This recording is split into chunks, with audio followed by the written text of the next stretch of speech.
All right, back here again on the Sort of Sports Podcast, episode 154. And as you may have noticed, we removed the numbers of the episode from the title.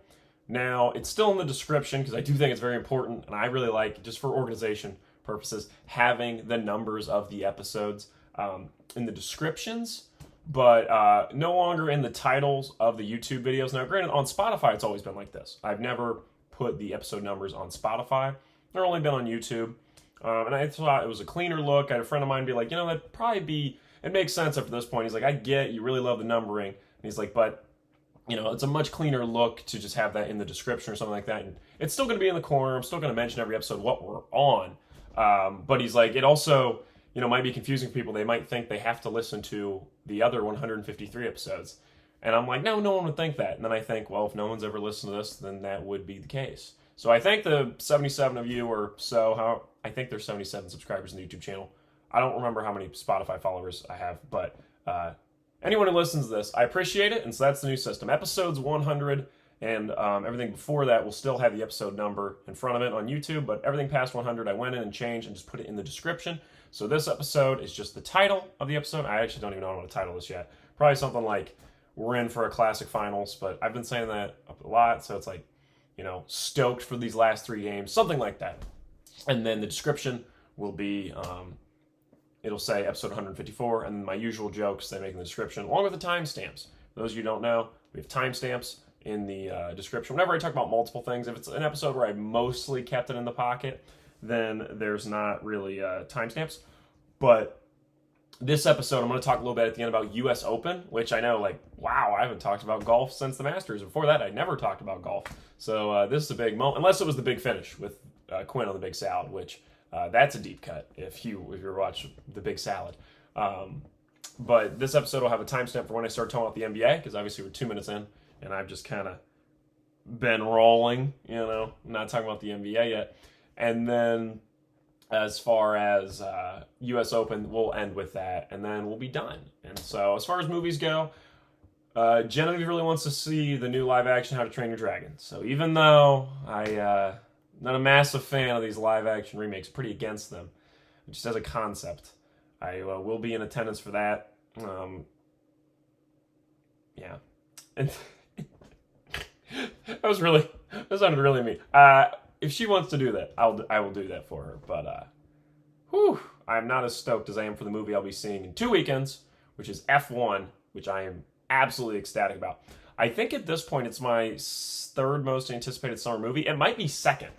I actually think it's leapfrogged Fantastic Four. I think at this point my most anticipated movies of the summer at the moment, obviously Superman by a mile. It's like the most excited I've ever been for a movie. And beneath that, I'd say F1. Then I'd go Fantastic Four. Am I really that excited for that Jurassic World movie? That's fourth? Probably.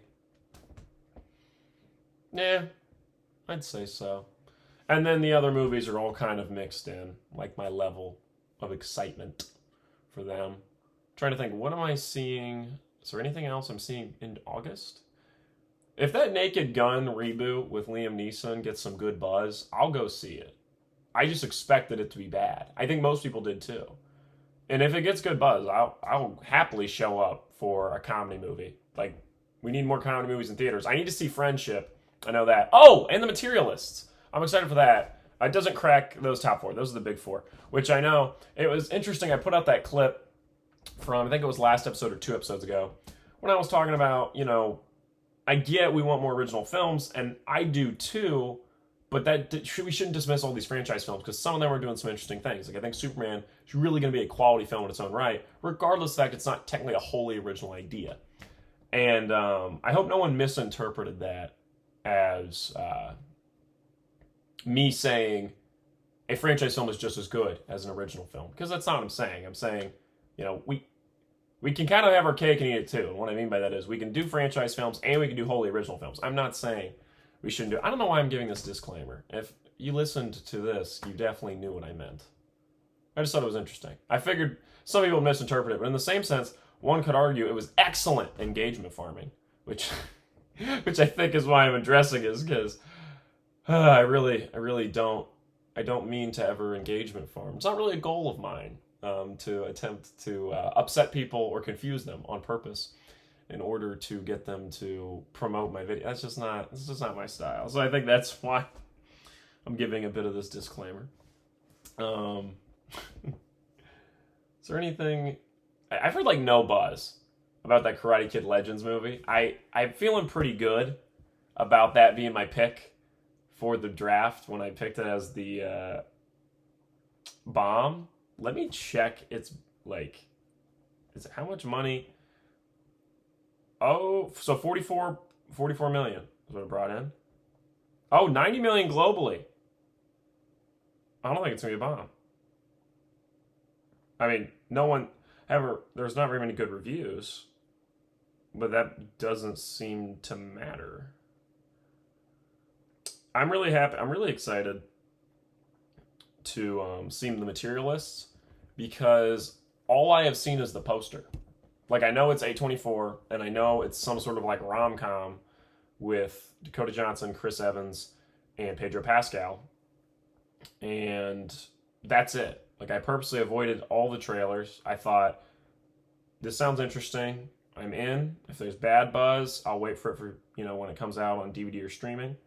If there's good buzz, I'll see it in the theaters. There's good buzz, I'm going to go see it. I know nothing. And that's, like, ideal. I have zero concept what this movie's going to be about. I have no, like, preordained idea of what this film's going to be. They dropped the new Superman trailer. I didn't watch it. Because at this point, we've reached the final stage of my excitement.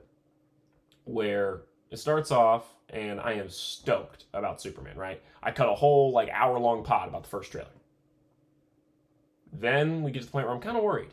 And this was, like, the early spring. I'm like, what if it's not as good as I want it to be? They drop second trailer. I really like it. Gets me feeling really good. That puts me to the final stage of me being excited, which is I am over the moon. I'm more excited than I even was in the first stage. And I'm at the point where there is nothing in my mind that can convince me it's not going to be excellent. Like, I will be just blown away and completely disappointed if it's anything but incredible. I'm just super, super excited. Very excited for it. And I was like, I don't even care to watch a new trailer. Because at this point, I don't want to know more. Originally, like I said, when you're in the first stage, you want to know so you can, you're excited. You want to know about it. Second stage, you want to know also because you're starting to get a little concerned. By the third stage, you don't care to know anymore. I don't want to know anything else now. If I see the trailer when I go to the movie theater, it's different. I'm not going to be like, oh, no! Like, I'm not going to do that. It's goofy. But I'm not seeking out, like, the trailers now. Like, I've seen some clips, like the one where he punched the guy and his teeth came out and hit off the camera. That was sweet. But I'm just not seeking it out the way I was a couple months back because I just don't want to know too much. That's kind of my thought process. Whew. They were less than a month away, though. Yeah, it's June 16th today. So less than a month away from Superman, which is so excited. I think we'll probably do a pod after with all my thoughts, which could go very long. I might wait and do it till after I've seen it twice, because I'll probably see it twice that first weekend. Unless I have so many thoughts, I have to cut a pod after the first watch, which is very possible. And then I might do a pod before. But I feel like I've talked about it so much at this point. It's like, do I really need to do a pod before? Probably not. Like, this was all about the NBA. We're supposed to talk about the NBA Finals, and we're 9 minutes in, and I haven't even touched on it because I've been talking about Superman.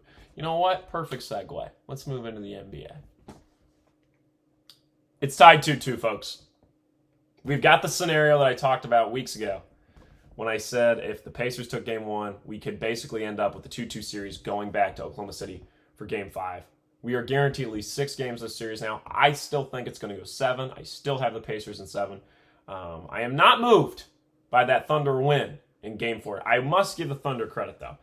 They were almost dead in the water because I think if they go down 3-1, the Pacers would get them in 6. Like, I really do. I think they'd win the one at OKC. People would be like, ooh, are they going to come back 3-1? Nope. Bang. Game 6. Pacers would have won, and that would have been that. They would have won it in Indy. Credit to the Thunder. Because they pulled off a Pacers-esque comeback where they're down in the fourth quarter, and you're like, wait a minute. Oh, okay, well, they're just chipping away. They're chipping away. And then before you knew it, boom, they took the lead. And obviously the Mathurin Free throws at the end. Brutal for the Pacers when he missed both of those. And then the Thunder went on to win. And they go back to Oklahoma City with it now being a 2-2 tie. And it's basically going to be a best-of-3 series now. Right? I mean, first team to win 2 more games wins the whole thing. If I had to predict game for game how it goes,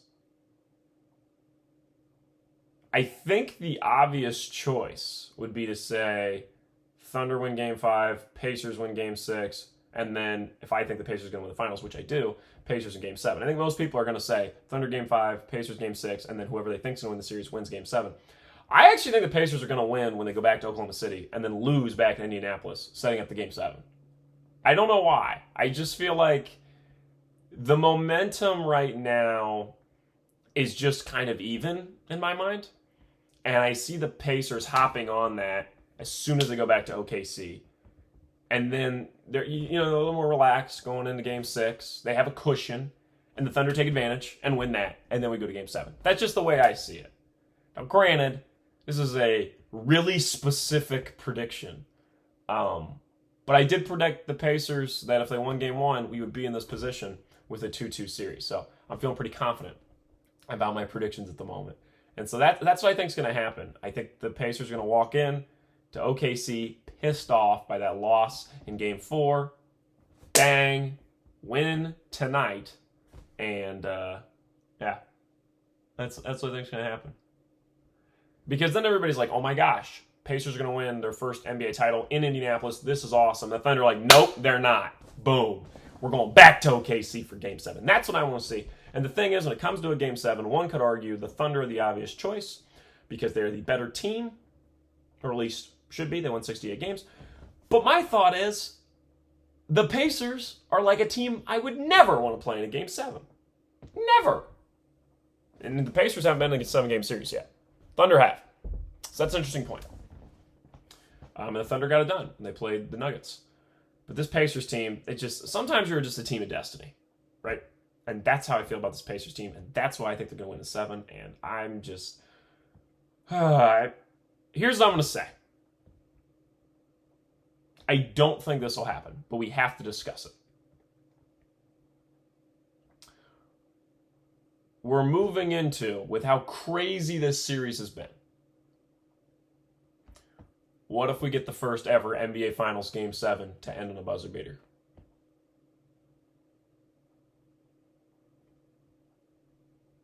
Will it happen? Most definitely not. But with how bonkers this Pacers playoffs run have been, and it would just be so funny because of all the talk about the ratings and this isn't an interesting finals, even though anyone who likes basketball would agree it's a super fun finals. And then to have it end in the most electric way possible would be hilarious. That's what I'm rooting for at this point. But I mean, I got Pacers in 7. It's been awesome. If you're not watching this, you better start tuning in now because this has been so fun. And I think we are getting the best finals of the 2020 so far. The one I would say before this was the best was the 2021 one between the Bucks and the Suns. The Bucks won in 6. I think this is even better. I think this is going to be our first 7-game series in 9 years. And I'm just stoked. So that's my thoughts on the finals. I know it's not as in-depth as usual. I mean, I talked more about just Superman and stuff than I did this. But I mean, my opinions haven't really changed, right? I don't have a lot of deep analysis because I guess I should say I don't give SGA a lot of credit because I'm still kind of mad he won MVP over Jokic, even though it's not that he was undeserving. I just thought Jokic deserved it more. I have to give SGA credit. He really, really played a really strong Game 4. He did. He played a really good Game 4. And I've said before, and I'll say again, really the time I give Shea his flowers is if they win this finals, holy shit, 26 years old, finals MVP, regular season MVP, most likely the team that's going to be the best team for at least 2 to 3 more years unless the Spurs really get it going. Holy shit. And so that's kind of what could go on with Shea here. I just think the Pacers right now are the most interesting story out of the like out of the MLB, NBA, NFL, like easily the most interesting story I think happening right now. This past 2 months has just been incredible. I mean, I don't think we've seen a playoff run like this. I think this has surpassed the Miami Heat playoff runs. I really think it has. Maybe not the bubble one. Maybe not. No, I'd say so. There's too many iconic moments. Like the last time we saw a playoff run this incredible was the 2019 Raptors. And even then, they barely beat an injured Golden State team. And I don't want to take anything away from the 2019 finals because it's awesome that Kawhi Leonard and the Raptors won that. Don't want to take that away. But I do got to state, it took 6 games to beat a injured Golden State team. Now, granted, that Golden State team's like the best roster ever constructed, like at least starting 5-wise. So I get it. But I'm also stating this Pacers team is going up against a fully healthy 68-win Oklahoma City Thunder team that was pretty much everyone's pick to win the finals, other than like maybe the Cavs or Celtics. No one thought the Pacers would be here. And they have more iconic moments than I can think of any playoff run. And I truly think they can get it done and win the finals against a team that has no business losing to the Indiana Pacers. And so I just think it's one of the most interesting things to happen in the NBA in a long time. And I think I said this in the pod. I had this thought. I don't know if I said it. It's a lot like, it reminds me a lot of 2004 Pistons. I understand. I was not even alive for that. I would have been born shortly after that NBA Finals. I have not been alive to see my Detroit Pistons ever win a championship. But, the 04 Pistons, the let's go to work Pistons, that team, I think, this is what they remind me. Like, this is what the Pacers remind me of. It's kind of this generation's that, where it was just an excellent roster that played together, that is going to be, maybe they never win another finals, right? Or maybe this Pacers run is the start of a 5-year period where they're consistently near the top of the East. We'll have to see, what history becomes within the next few years. But this Pacers run is just so interesting that way. And it's going to be one that, regardless of if they're good in 3 years, we're always going to look back on this run. And regardless if they win these finals, we're always going to remember this run. And we're always going to be like, wow. And that's why I think I really want them to win. And I think that's why I don't talk about OKC as much. It's just not as interesting. I mean, we can talk about the Chet Holmgren piece. Like, what the hell are we doing? Like, I get that he's supposed to be a really, really good guy. Like, a really good player. I mean, he was number 2 pick in the draft. Remember, some people thought he should have went number 1 overall. There was, like, Wemby versus Chet talks. And now it's like, Evan Mobley's probably better than him. And maybe that's an overreaction. But he's not played well. Miles Turner's kind of bitching him. And I'm just like, okay. You know what? I want to check my numbers here. We're going to pull up the Chet Holmgren final stats. I want to make sure I'm not dismissing Chet Holmgren too much. Here we go. We're on to the Chet Holmgren game log. All right, here we go. Should be an interesting piece. Here we go. Chet Holmgren game log. Playoffs. This is against the Indiana Pacers. All right. Going to check. Okay. Points against the Pacers. 6, 15, 20, 14. Rebounds. 6, 6, 10, 15. Plus minus 4, 4, 1, 14. Now I must say, that is better than I thought it'd be. Because when I'm watching these games, Chet has not impressed me. But he did have a 20-point game in game 3. They ended up losing, obviously, that game. So I kind of washed that away. But putting up 14 points and 15 rebounds in a game that you won in game 4, that's impressive. So I don't think he's getting absolutely bitched. I should have gotta retract that statement because he's not getting completely owned. I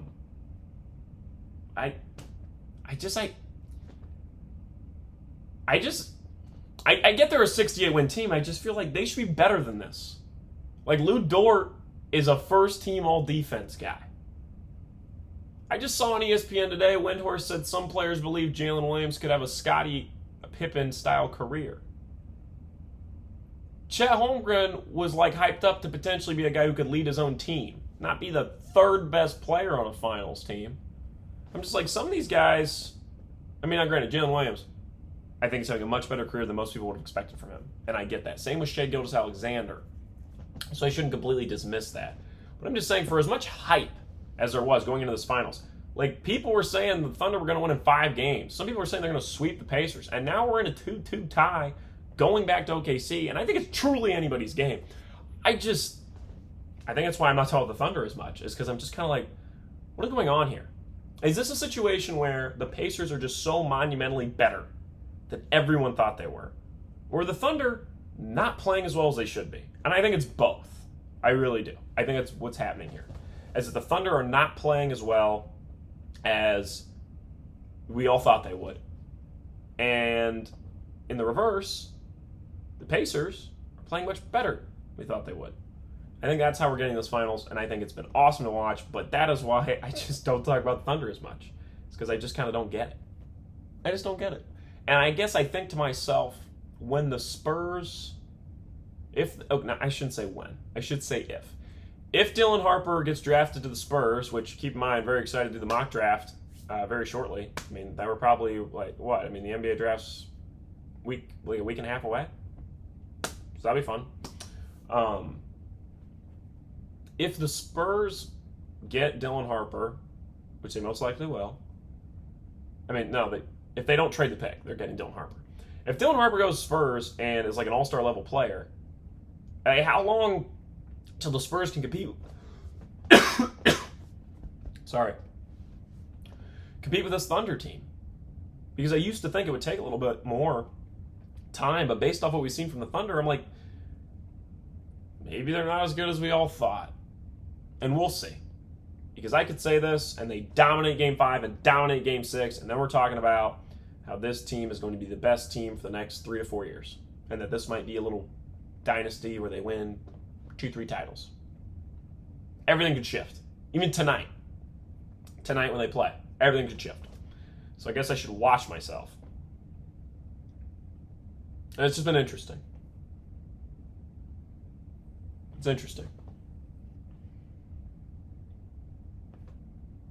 I hope the Pacers get it done. I think it's a much more interesting league if the Pacers beat the Thunder and we're like, whoa, everyone thought the Celtics, Cavs, and Thunder were the best 3 teams, and this Indiana team came in and won the finals.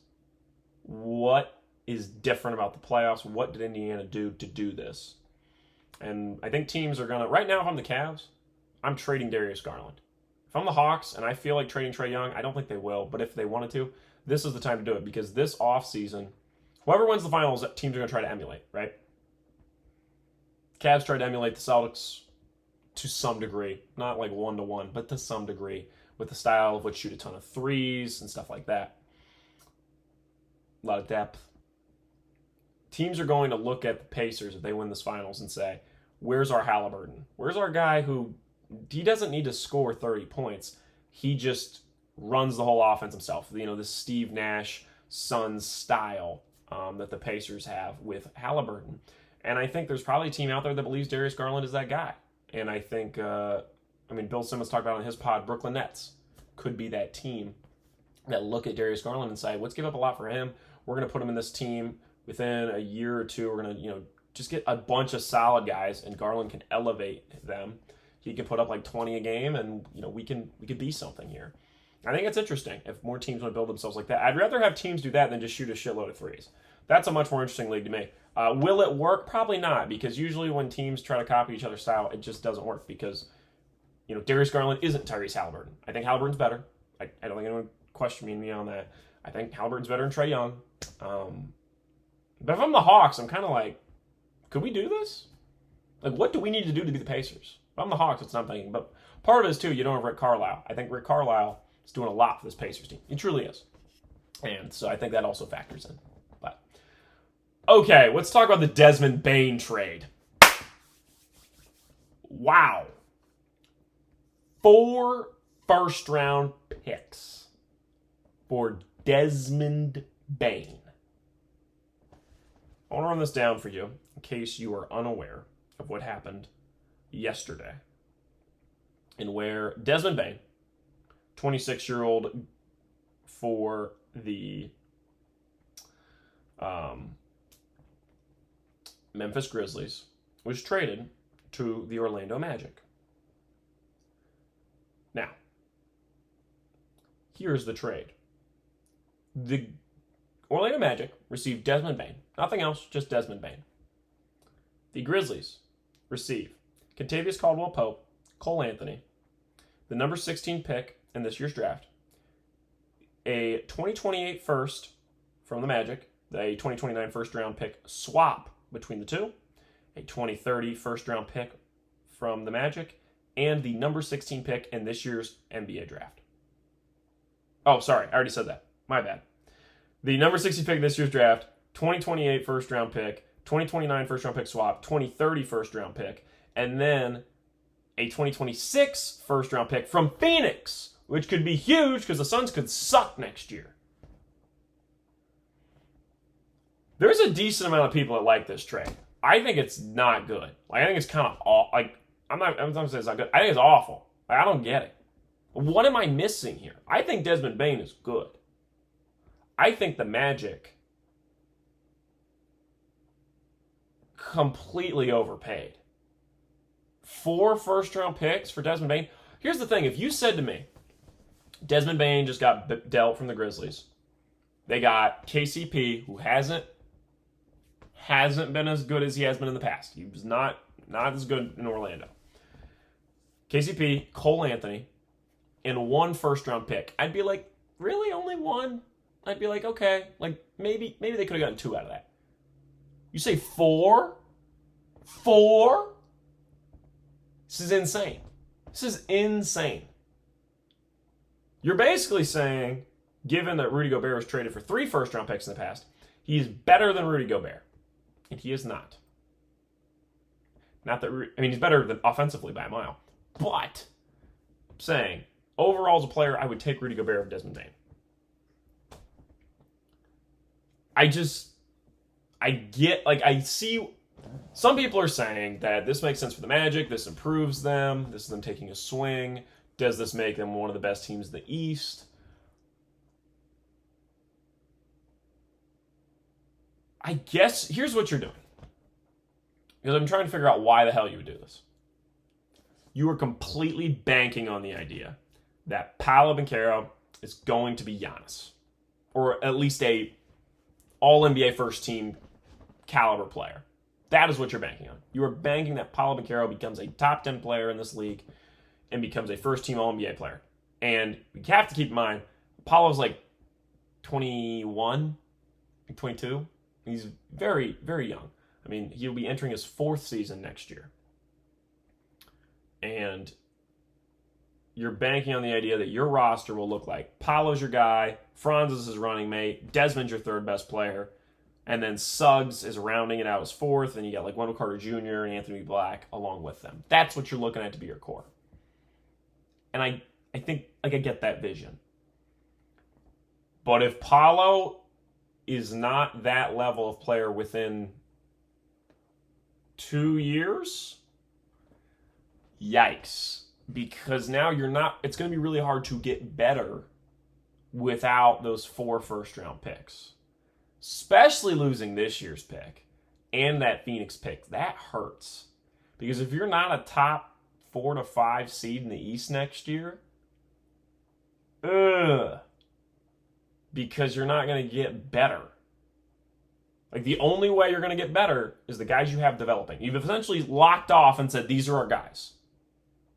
Maybe we trade and get a couple different guys, but for the most part, these are our guys. I think the reason I'm just baffled is because I'm I think it's an overpay, and it's just such a hard bank on Paolo. And I really like Paolo. I think I've talked about him before on the podcast. I think Paolo could be that level of player. I think he could win an MVP someday. I really do. But this season was rough for the Magic. Basically, it was a wash because they had so many injuries. And I'm just a little afraid come next year, because if they don't win 45 to 50 games, it's well, shit. I think this just boils down to the fact I don't think Franz Wagner is like the best. Like I don't know if Franz Wagner can be the second best player on a championship team. I say that, and then Pascal Siakam is the second best right now for the Pacers, and he was second best on the Raptors when they won.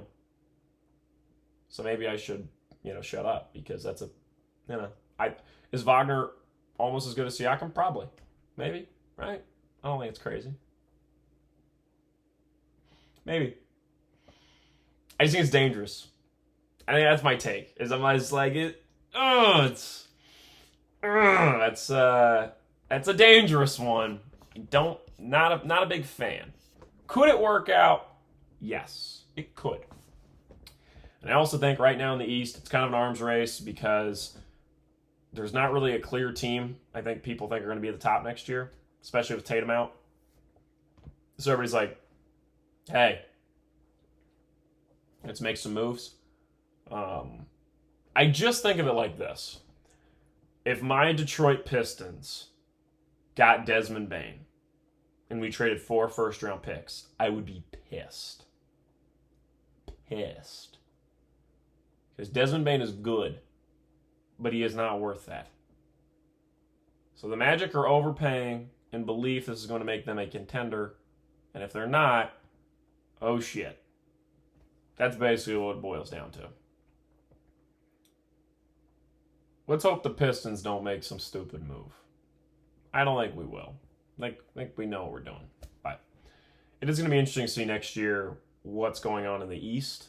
Like what teams are near the top and stuff like that. I'm very intrigued to see what happens with the Eastern Conference in the future. This is it's interesting. We've heard reports this is going to be one of the wildest off seasons ever. Do want to touch on a few things. I'm at this point, I don't think Giannis is going to be traded. I want to say that. I just think the asking price is going to be so high, and it doesn't make sense to trade him and make the team bad by trading so much for him, right? Like, there's no point in the Heat getting him, because if you trade, like, Bam Adebayo for him, then he's just on another team that's not very good. So, like, why would you do that?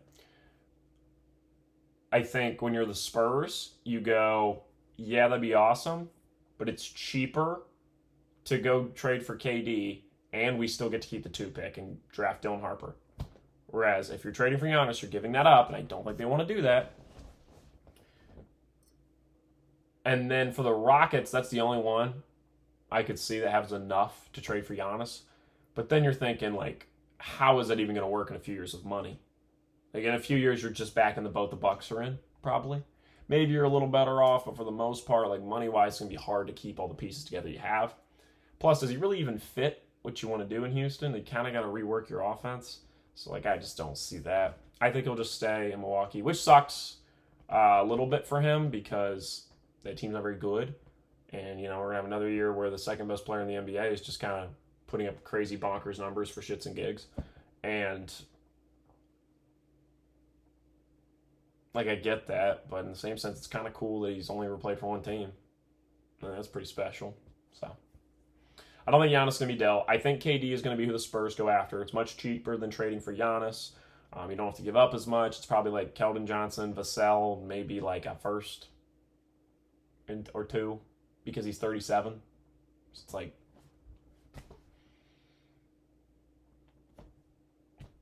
do they have to give up Sohan? Like, so that's that's what I think as far as that. I think it just makes more sense for the Spurs. Because you get to keep the Harper pick, you can take Dylan Harper, but then you still get KD, and then you put KD with Wemby, and that's interesting, right? And then you're like, all right, we are competing now, but we also have young guys developing. Like, that's what I think the Spurs want to do, and I think it just makes more sense than going after Giannis. Obviously, getting Giannis is way better than getting KD. Like, he's Giannis, right?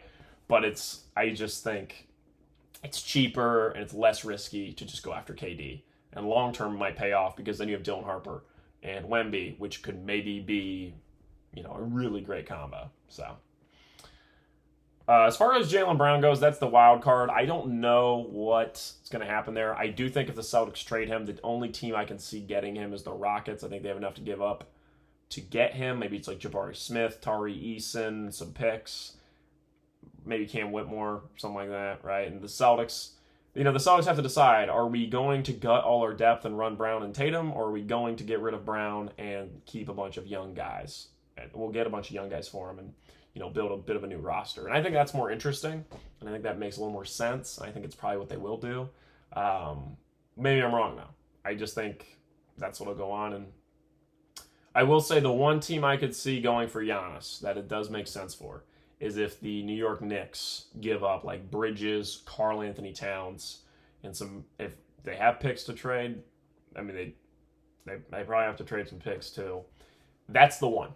That's the team I could see doing it. If the Knicks get a new coach in there and they say, hey, you want to try this? That's the one I see. But that's kind of my thoughts in the NBA offseason. I'm sure there's going to be other moves too, but those are the big ones that stood out to me. Desmond Bane, 4 first-round picks. That's quite a wild trade for a first trade of the NBA offseason. But let's talk a little bit of golf, and then we'll wrap up and be done. So, U.S. Open this past weekend in Oakmont. And I think, as you guys know, I mean, I'm not a big golf guy. I'm not. First Masters I watched was this year. I think it's true for a decent amount of people. And I said before that golf is really having a moment right now. Golf is in. Golf is cool. I think we're at a really nice point with golf where like the old guard, where it's like the very like buttoned up country club golfers, right? Here's them. Then you get the new guard who are, more casual people. They like going out with their boys and having some golf, right? And it's more like a fun thing. And they drink some beers and hang out and play golf, right? And they're golf's having a cool moment where golf is cool because it can be more casual. But yet the old like country club old guard is kind of like, wait, this is our thing. And granted, there's still some people on each side that don't like connect, but for the most part, they're kind of mixing together to create what golf is becoming. Where your casual fans are going, oh wait, but it's fun to wear like a golf shirt and have like a nice outfit on. Like I shouldn't go golfing in t-shirt and shorts. Like I get it now. I get why the country club guys dress up. This is fun. And the country club guys are like, you know what? It's good that, we're growing and this is fun. Maybe we should take it a little less seriously, and maybe we should, hang out, have some beers, chill out, kind of relax a little bit instead of, the old, I don't know how to explain it really. Just it doesn't feel as polished now, right? And it's just been cool to see both groups kind of come along. Now, granted, are there still your very old school buttoned up country club guys? Of course. Are there still some people that are very casual golf fans that are going to go hit around in t-shirt and shorts? Hell, I've done that in the past. Like I'm saying, those definitely still exist, but it's cool to see them come together, kind of creating what the sport is now. And it's really having a moment. And I said to a friend of mine during the U.S. Open, how long can they ride this wave? Is this a 5-year wave? Is this a 2-year wave? Is this a 10-year wave? How long is golf going to stay cool?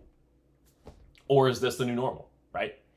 And I always think it's a bit of, like, not a death sentence, but I would say it's a bad thing for a sport when just because you play it doesn't mean you follow it. I think it's always dangerous to get into.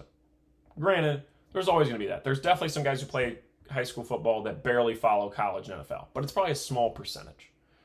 For the most part, if you're playing high school football or basketball, you're following collegiately or professionally. Maybe not like heavy, but like to some degree, right?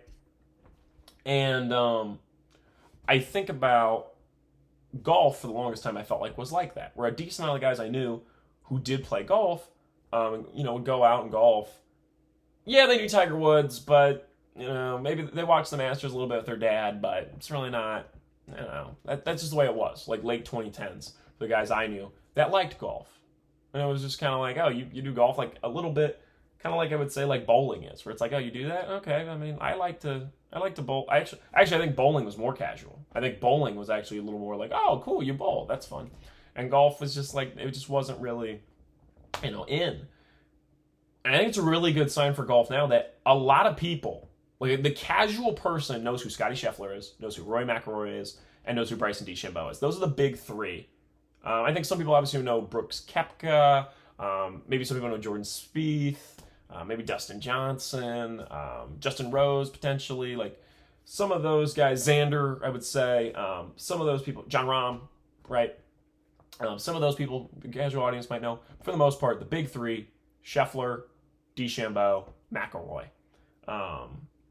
Those are the big three I think the general audience is aware of. And that's good. Because I think the general audience, at least when I was younger, I felt like I knew Tiger and I knew Mickelson. That was kind of it. And I didn't know McIlroy till late 2010s. Granted, maybe that's a me problem.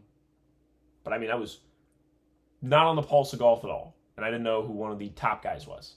Rory McIlroy. And it feels like everybody knows who Connor McDavid is, right? And everyone knows who Ovechkin is, right? Like those guys where even if you don't watch sport, you're aware of them, okay? Like everyone is aware of Messi and Ronaldo and Mbappe. I think everyone is aware of those guys. And Holland, right? And has Holland broke through? Oh, I know him. Like people know him? But golf right now is not only cool, but like I said, people know some of the pros. And I think you're seeing that uptick in viewership. I saw a stat that's like there was a 45% increase from people at like in America in the last 3 years of like, no, sorry, I think it was between 2019 and 2024. There was a 45% increase in people either listening to a golf podcast or watching golf or playing golf. One of those three. So not only are people playing golf more, but they're following it more. I think that's really important because part of the way you keep longevity is people watching it. Because not only do you like going out and hitting the links with your buddies, you like talking about it. You're like, hey, did you watch the Open this weekend? Oh, it was awesome. We should hang out, for the European one. Like, that's a good thing. You build more community. You build a sense of anticipation. And I get a little afraid because sometimes I worry baseball is going to become like this because I don't know if youth baseball kids still watch MLB a lot. I hope they do. I don't know if they do. And that to me would be a very bad thing for baseball if they hit that point. And that's a thing I always give the NBA credit for. For some reason, they're always able to kind of stay in the zeitgeist. And people really know the players for some reason. Like, the general audience, for some reason, is usually pretty aware of the NBA player. And maybe it's because NBA players, I would say, are very celebritized. I don't even know if that's a word. But, like Anthony Edwards is very much like a celebrity now. Does that make sense? I'd say even more so than some NFL players. Like I say, most quarterbacks are very celebrified. But, like, the majority, almost, like, most wide receivers are not really celebrities. You know what I mean? Whereas, like, most quarterbacks are. But past a few handful of players other than the quarterbacks, not really like celebrities, right? NBA, a lot of guys are. Like, it feels like it's a very celebritized sport. So I think that's kind of what benefits it. Like, LaMelo Ball is nowhere near a top... Like, I don't think he's a top 20 player in the league. But, like, everybody knows who LaMelo Ball is. Now, granted, maybe he's an exception, but I think that's an example of how the NBA can go. Yeah. So I think golf's on a good path, and people have been telling me to watch Full Swing. I'll start watching it. Full disclosure, I mean, my favorite guys are Scheffler and DeChambeau. Wow, real crazy. I mean, it's like, woo, I feel like if I said my favorite NBA players were, what would be the equivalent? Like, I think it's less. It'd be like when I said my favorite quarterbacks were Josh Allen and Mahomes. Like, okay. I think McIlroy's better than DeChambeau, though. I mean, DeChambeau isn't as good as Scheffler or McIlroy, in my mind. But granted, like, I'm pretty new to this. But anyways, watch the Open. It was awesome. And I think it was really fun that it ended in the most electric way possible. Like, JJ Spawn. So, I'm going to go full disclosure. I actually got to go to the U.S. Open. First golf event I ever attended.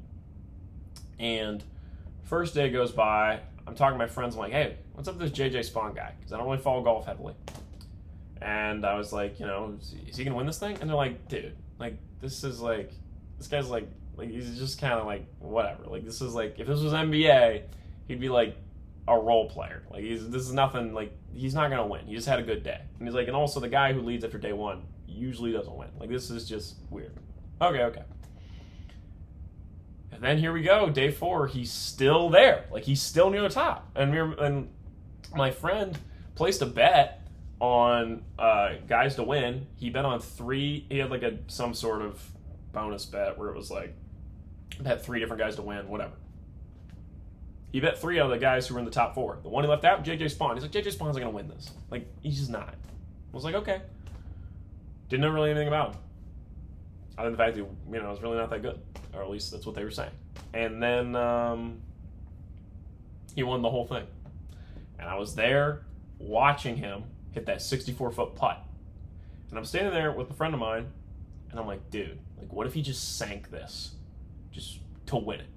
Like, what if he just sank this putt? Because everybody's like, okay, he's going to 2-putt, go sit in the clubhouse for a second, other guys will go through, and then boom, JJ Spawn wins. I'm like, boom, you know how electric it would be if the U.S. Open ended just right here? Like, he just sank the putt, and it's like, holy shit, JJ Spawn just won the U.S. Open. And then he did. And we went crazy. Like, the roof came off, even though it's outdoors, there's no roof. But I'm saying it exploded. It was awesome to win. It's probably the best putt I'll ever see in my life. That was an incredible moment. And I'm thinking, there we go again. Not only did golf have a great story with the Rory McIlroy thing, where he loses the U.S. Open last year to DeChambeau, then comes back, wins the Masters, completes the career Grand Slam. It was a huge storyline. The Masters this year was like the most talked about I can remember in my entire life. Maybe when I was younger, with Tiger, it was talked about a lot more. I just was so young I don't remember. Because I always knew who Tiger was. Like, everybody knew who Tiger was. Once again, we have another great moment. Now, the U.S. Open this year was like super crazy hard. I mean, we had one guy finish under par, and it was the winner, JJ Spawn. But I really hope when the numbers come out, the viewership was up, and I think once again, it should be a great success for golf, because now you're looking at the audience and you're saying, okay, yes, you've seen Scheffler have this incredible year. Like, Scheffler's been on such a heater. Once again, finished top 10. Credit to Scotty Scheffler. And, in the last year, like, DeChambeau's won a major, McIlroy's won the Masters. Well, I guess I'll put it like this. DeChambeau wins U.S. Open, McIlroy wins Masters, Scheffler wins PGA in the last year. Those are your big 3. They all won a major. And now you just had somebody, now you're looking at the audience, you're saying, okay, so we've got you reeled in at these big 3, right? Hopefully you like one of those guys, if not all of them. Look at this underdog story. And now let's see how the general public, which is me, I'm part of the general public for this. This is funny, because like usually we're discussing stuff, I'm like really deep into it. Like, this is one I'm kind of just getting more into. Like, I can't even tell you who won the European Open last year. I don't know. Like, who wins? I don't know. I don't know who won. I know McEnroe won the Players Open. I know the Ryder Cup's apparently a big deal. I've been learning this stuff. But look at the general audience, you're saying, here's a guy you don't know anything about. Watch this underdog story. And how will a general audience react to that? And I hope it's super positive, because I thought it was awesome. And so hopefully it was an incredible putt and an electric way to finish the U.S. Open. And once again, another great moment for golf in this last year. Like, they've been on a heater for this last year. And I'm thinking, how long can golf ride this wave? Is it just going to continue to become more popular in America for a decent period? And the thing is, once you have a streak like this, it just kind of keeps going. Like, it's hard to fall off if it just keeps rolling like this. Like, you look at the WNBA, now that it's kind of broke through the general public, it's like, it's just kind of there now. And it's just going to kind of continue to grow. And I think golf's always been around for a long time, and it was super popular, for a period, right? And then it kind of went away. And, when Tiger was there, I think, that obviously was a big deal, and people knew Tiger. But then, there was that period in the 2010s, like, nobody gave a shit. Like, I don't know anybody who really gave a shit about. I knew guys who golfed who didn't really watch. And now it's kind of back, and I'm really interested to see how it can continue to ride this wave. And I think it's just going to continue to grow. And I think they got a really good crop of guys. And I've recently learned that you can golf for a long time. So it's like Scheffler's going to be around for a long time. And I think that's kind of the guy, and I think they know that. that, between Scheffler and DeChambeau both being like late 20s, they should be kind of set, be able to market them. And you got to give DeChambeau a lot of credit for all the stuff he does with the media. And I think it actually benefits golf to not just have one guy. Because even though Scheffler's like clearly the best, I think there's an argument that if he just kept winning, it actually might be bad for the sport, because it's going to be hard to get new fans, because if Scheffler isn't your guy, you're just kind of like, well, hell, it doesn't matter. So I think him being incredible but still human is probably good for golf, and part of the reason it's growing, because like there is a chance DeChambeau can win. And I mean, DeChambeau didn't play that well this last week and he didn't make the cut. And I hope that still a lot of fans that are casuals like me stuck around and watched Sunday night and watched JJ Spawn win it, which was just really fun to see. So that's my thoughts on the US Open. I thought it was great for golf, and I'm probably going to watch the European Open. I'm like excited now. I'm looking forward to it. Maybe I'll catch some PGA. Maybe I'll watch PGA events. I know Scotty's in the PGA, so I would watch PGA literally just for him, because I like him. He's fun. The old Texas Catholic. It's a fun guy. All right, that is it from me. I'm going to have to watch Full Swing. I'll give you my thoughts on Full Swing. Still haven't watched Invincible Season 3. I'm such a poser because I'm a massive Invincible fan. And I say I want these seasons more quickly, and I haven't watched it yet because I was watching Severance that time, and I haven't watched Severance Season 2 yet. I haven't been doing much TV, been a lot of movies lately. No, not much TV. And if I'm watching TV, it's with sports, because once the NBA Finals is up, I think I'm gonna be watching more. Probably be able to watch more television. But I'm gonna have to try Full Swing. That's like top of the list. And then like I know Tiger Season 2, I've heard nothing but good things about. So I have to get that done. I haven't seen Tiger Season 1. I don't think I have to watch it. I'll probably just start at Season 2. Invincible Season 3, Severance Season 2 at some point. I'm waiting for Severance when I go back to college. That show's really fun to watch. I don't know why. It's just not a summer show. It's just not. It's got to be like fall or winter. Not watching that in the summer. So yeah. All right. That is it from me. Let's enjoy the NBA Finals tonight and just have a great finals, because it's been awesome. And if you didn't watch the U.S. Open and you're starting to get interested in golf, you should look up what happened. It was pretty awesome. So that is it from me. I will see you all in the next one. All right.